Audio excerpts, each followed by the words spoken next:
अखिलेश यादव के छोटे भाई प्रतीक यादव के अंतिम संस्कार आज सुबह 11:30 बजे भैंसाकुंड शमशान घाट पर किया जाएगा। समाजवादी पार्टी के संस्थापक मुलायम सिंह यादव के बेटे प्रतीक यादव की पोस्टमार्टम रिपोर्ट के मुताबिक उनकी मौत हृदय गति रुकने के कारण हुई है। रिपोर्ट के मुताबिक ये स्थिति मैसिव पल्मोनरी थ्रोम्बोलिज्म यानी फेफड़ों की नस में बड़े पैमाने पर खून का थक्का जमने के कारण बनती है।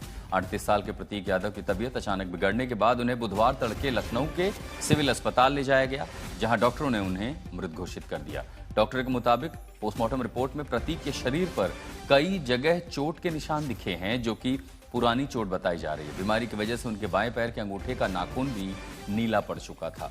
शरीर पर चोट के निशान थे, लेकिन हृदय गति रुकने की वजह से उनकी मौत हो गई।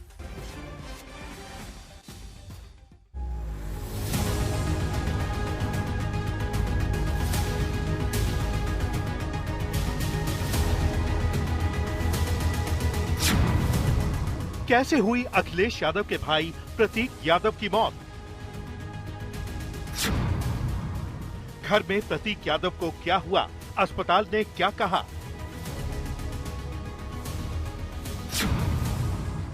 क्यों प्रतीक यादव की अचानक से मौत पर सस्पेंस गहरा गया? प्रतीक यादव की पोस्टमार्टम रिपोर्ट में क्या निकला? क्या प्रतीक की मौत गंभीर बीमारी से हुई या वजह कुछ और है?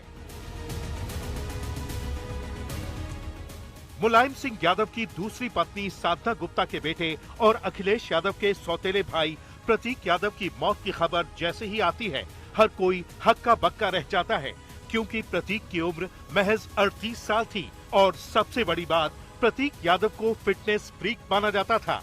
फिर सवाल उठता है कि आखिर प्रतीक यादव को ऐसा क्या हुआ कि अस्पताल ले जाते ही उनको मृत घोषित कर दिया जाता है। 5:55 पे उनको परिवार के द्वारा ले आया गया, तुरंत आईसीयू में शिफ्ट कराया गया। तब तो उनकी डेथ हो चुकी थी, उनको डेथ डिक्लेयर किया गया और बॉडी को पुलिस को इन्फॉर्म करके उनको सौंप दिया गया पुलिस को।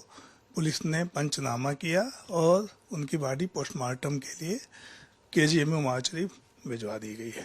मतलब आपका कहने का है कि जो 5:55 पर प्रतीक की वो मृत अवस्था में थे। प्रतीक यादव के करीबी जो बताते हैं वो बेहद ही गौर करने वाली बात है। बताया जा रहा है कि प्रतीक यादव देर रात बेडरूम में गए थे, जहां उनके सिर पर चोट भी लगने का दावा किया गया, क्योंकि उस वक्त प्रतीक की पत्नी अपर्णा यादव भी घर पर नहीं थी। ऐसे में ये रहस्य और गहराने लगा है। शुरुआती प्रक्रिया में घर के जिस कमरे में प्रतीक यादव थे उसको बंद करके रखा गया है। प्रतीक के मोबाइल फोन और लैपटॉप को भी पुलिस ने जब्त कर लिया है। अब सवाल ये है कि क्या प्रतीक की चोट को मौत के पीछे शक का आधार माना जाए? लेकिन जब प्रतीक की पोस्टमार्टम रिपोर्ट आती है, जिसमें प्रतीक यादव की मौत पर कई अहम बातें सामने आई हैं। सूत्रों के मुताबिक उनका शरीर नीला पड़ चुका था और हार्ट और विसरा सुरक्षित रखे गए हैं। मौत की वजह पल्मोनरी थ्रोम्बोएम्बोलिज्म बताई गई है, जिसके चलते कार्डियो रेस्पिरेटरी कोलैप्स हुआ, यानी फेफड़ों की नस में खून का थक्का जमने से दिल और सांसें रुक गईं। अपर्णा यादव के पति प्रतीक यादव की पोस्टमार्टम रिपोर्ट में खुलासा हुआ है कि जिस तरीके से जो मौत हुई है वो कार्डियक अरेस्ट से हुई है। हालांकि लेकिन सबसे बड़ा खुलासा इस बात का हुआ है कि इस पूरी रिपोर्ट में तकरीबन 6 चोटें दिखाई गई हैं। ये 6 चोटें जो बाएं चेस्ट पर, उसके अलावा कोहनी में और कलाई में और इसके अलावा पैर में पाई गई हैं। ये चोटें 7 दिन पुरानी है कुछ चोटें, और कुछ चोटें 1 दिन पुरानी है। सवाल खड़ा होता है कि आखिर ये 7 दिन पुरानी चोटें कैसे शरीर पर पहुंची और वो 1 या 2 दिन पुरानी चोटें कैसे आई हैं। हालांकि विस्तार रिपोर्ट रखी गई है, लेकिन ये जरूर एक सवाल खड़ा करता है कि इन चोटों से प्रतीक यादव की मौत का क्या संबंध है। इसका खुलासा होना अभी बाकी है। वैसे प्रतीक की डॉक्टर रुचिता शर्मा की माने तो वो पल्मोनरी एम्बोलिज्म बीमारी के मरीज थे, जिसे बेहद खतरनाक माना जाता है। इसमें खून का थक्का फेफड़ों की रक्त वाहिकाओं में फंस जाता है। इससे शरीर में ब्लड सर्कुलेशन रुक जाता है।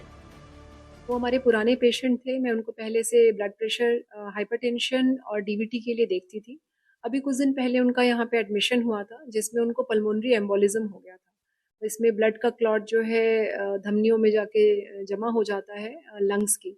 उसकी वजह से उनके हार्ट पे असर आया था। तो कुछ दिन पहले यहाँ पे सांस फूलने की संबंधी प्रॉब्लम से आए थे और पल्मोनरी एम्बोलिज्म उनका डायग्नोसिस हुआ।